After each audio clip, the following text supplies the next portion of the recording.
প্রিয় দর্শক, আসসালামু আলাইকুম। স্বাগতম জানাচ্ছি আপনাদের আমাদের চ্যানেলে। আজকের ভিডিওতে আমরা ঘুরে দেখাবো উত্তরবঙ্গের একমাত্র চিড়িয়াখানা, রংপুর চিড়িয়াখানা। যদি আপনি পরিবার, বাচ্চা কিংবা বন্ধুদের নিয়ে কোথাও ঘুরতে যাওয়ার পরিকল্পনা করেন, তাহলে এই ভিডিওটি আপনার জন্য খুবই উপকারী হতে যাচ্ছে। চলুন শুরু করা যাক। রংপুর চিড়িয়াখানার সরকারি নাম হলো রংপুর বিনোদন উদ্যান ও চিড়িয়াখানা।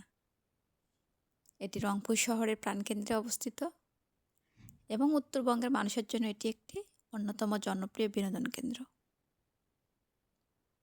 এই চিড়িয়াখানা প্রতিষ্ঠিত হয় 1991 সালে। দীর্ঘদিন ধরে এটি দর্শনার্থীদের জন্য বিনোদনের পাশাপাশি বন্যপ্রাণী সম্পর্কে জানার সুযোগ করে দিচ্ছে। রংপুর চিড়িয়াখানায় দেশি বিদেশি মিলিয়ে নানা প্রজাতির প্রাণী দেখা যায়, যেমন রয়্যাল বেঙ্গল টাইগার, সিংহ, ভালুক, হরিণ, বানর, শিয়াল, কুমির, ঘড়িয়াল, জলহস্তী, ময়ূর, বিভিন্ন প্রজাতির পাখি, অজগর সাপসহ অন্যান্য সরীসৃপ প্রাণী। বিশেষ করে বাচ্চাদের জন্য এই চিড়িয়াখানায় খুবই আকর্ষণীয়, কারণ তারা কাছ থেকে এসব প্রাণী দেখতে পারে এবং অনেক কিছু শিখতে পারে। চিড়িয়াখানার ভেতরে পরিবেশ খুবই সুন্দর ও মনোরম। চারিদিকে বড় বড় গাছ, ছায়াঘেরা রাস্তা এবং বসার জন্য বেঞ্চ রয়েছে। যদিও আমি এগুলো ভিডিওতে দেখাইনি, কারণ ভিডিওতে অনেক বড় হচ্ছিল। যাই হোক, হাঁটতে হাঁটতে প্রাণী দেখা একদিকে যেমন আনন্দের, অন্যদিকে মানসিক প্রশান্তিও দেয়। ছবি তোলার জন্য জায়গাটি কিন্তু বেশ সুন্দর। প্রাণী দেখার পাশাপাশি এখানে রয়েছে শিশুদের জন্য খেলাধুলার জায়গা, পারিবারিকভাবে বসার সুবিধা, হালকা খাবার ও ফুচকা চটপটির দোকান। এজন্য পুরো পরিবার নিয়ে এখানে বেশ ভালো সময় কাটানো যায়।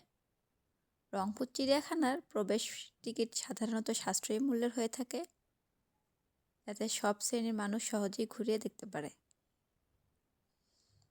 রংপুর চিড়িয়াখানা সাধারণত সপ্তাহে 7 দিনই খোলা থাকে এবং সকাল থেকে বিকাল পর্যন্ত দর্শনার্থীদের জন্য উন্মুক্ত থাকে। ভ্রমণের আগে সময়সূচি জেনে নিয়ে এলে ভালো হয়। কিভাবে যাবেন আমি সেটাও আপনাদেরকে জানিয়ে দিচ্ছি। রংপুর শহরের যে কোনো জায়গা থেকে রিক্সা, অটো, সিএনজি দিয়ে খুব সহজেই রংপুর চিড়িয়াখানায় যাওয়া যায়। শহরের মধ্যে হওয়ায় যাতায়াত খুবই সুবিধাজনক। কেন রংপুর চিড়িয়াখানায় ঘুরবেন আমি সেটাও বলি। পরিবার নিয়ে সুন্দর সময় কাটানো যায়। এটি বাচ্চাদের জন্য শিক্ষামূলক ভ্রমণ হয়। কম খরচে বিনোদনের জন্য সুন্দর একটি জায়গা এবং প্রাকৃতিক পরিবেশ সুন্দরভাবে উপভোগ করাও যায়। এখানে বন্যপ্রাণী থেকে শুরু করে মনোরম পরিবেশে প্রশান্তি সব একসাথে উপভোগ করা যায়। মাঝে মাঝে ভ্রমণ করলে মন মেজাজ যেমন ফুরফুরা থাকে, তেমনিও স্বতঃস্ফূর্ত থাকে। তাই মাঝে মাঝে ভ্রমণ করা উচিত। তাতে মন যেমন ভালো থাকবে, তেমনি বিভিন্ন প্রাণী সম্পর্কে ধারণা থাকবে। কারণ চিড়িয়াখানায় প্রাণীর বৈশিষ্ট্য সম্পর্কে একটি করে ব্যানার লাগানো রয়েছে। সেখান থেকে আপনারা বাচ্চাদের প্রাণীদের সম্পর্কে বিভিন্ন ধারণা দিতে পারবেন, যেমন কোন প্রাণীর উচ্চতা কত, হাত পা কয়টি, কতদিন ধরে বেঁচে থাকে এবং ওই প্রাণীদের কোন দেশ থেকে আনা হয়েছে ইত্যাদি। আপনার বাচ্চার কাঙ্ক্ষিত প্রশ্নের জবাব আপনি সহজেই দিতে পারবেন। সব মিলিয়ে এটি উত্তরবঙ্গের একটি অবশ্যই দেখার মতো জায়গা। তো বন্ধুরা, এই ছিল আজকের ভিডিও রংপুর চিড়িয়াখানা নিয়ে। ভিডিওটি ভালো লাগলে অবশ্যই লাইক, কমেন্ট করতে ভুলবেন না এবং বন্ধুদের সাথে শেয়ার করুন। এবং নতুন নতুন ভিডিও পেতে আমাদের চ্যানেলটি সাবস্ক্রাইব করে পাশেই থাকুন। ধন্যবাদ। দেখা হবে অন্য কোনো ভিডিওতে। আল্লাহ হাফেজ।